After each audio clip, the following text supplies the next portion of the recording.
Ako po si Heidi Dulay Forod, apo ni Lang Dulay, gawad ng manlilikha ng bayan. Ako po isang weaver na sa Tinalak. Gumagawa ako tinuturo ako ni Lang Dulay na gumagawa ng Tinalak. 11 years old. Hanggang ngayon, weavers pa rin ako. Ako si Marilyn Dulay, apo ni Lang Dulay.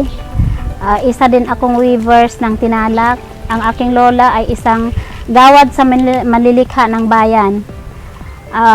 Ang aming organization, Batak Ifoy Lang Dulay.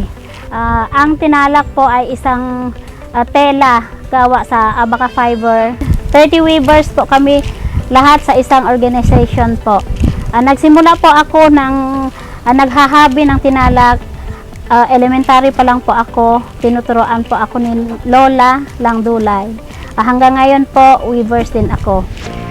Kilala ko po si Ma'am Laila Noel last year. Siya po ang bumibili po sa amin ng mga Tinalak.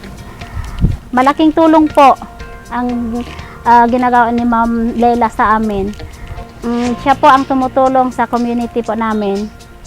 Maraming salamat po kay Ma'am Laila.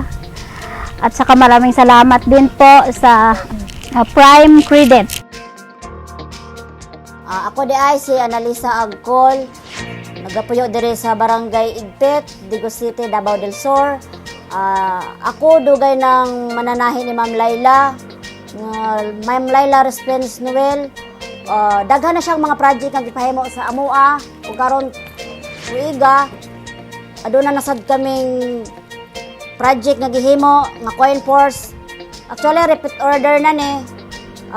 Kini ang Tinalak nga gikan sa Lake Cebu nga hinimo sa mga tibuli o kanyo usab ang inabala gikan sa Bagubo, Tagabawa. Among dakong pasalamat niini nga tungod niini nakakuha mi og dugang kapital sa among panginabuhian o nakapalit mi og multicab nga diin magamit usab namo sa among pag-deliver sa among produkto ka Ma'am Laila, magamit usab namo sa among kumparahanan nga safety ug dili pod mabasa.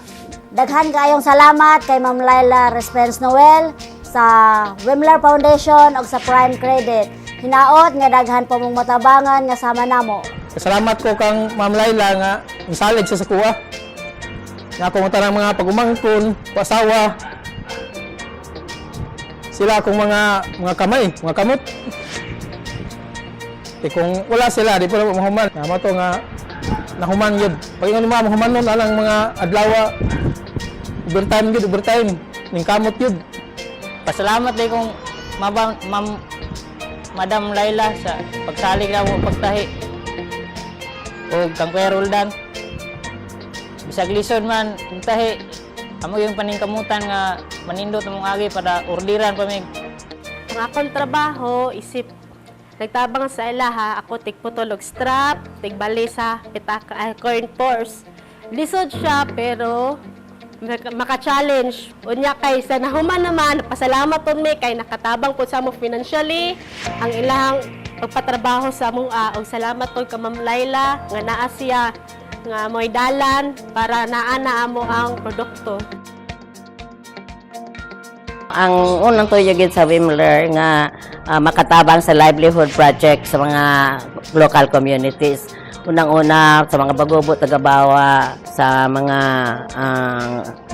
tibuli, unya kamo no na apel sa pagtahi sa akong paghinaot unta nga pinaagi niini nga project bisan dili kanunay kaisa sa katuig na nakatabang sa inyong livelihood.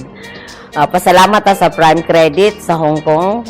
Usanay kadako nga company sa Hong Kong nga nagkatabang sila sa mga OFWs.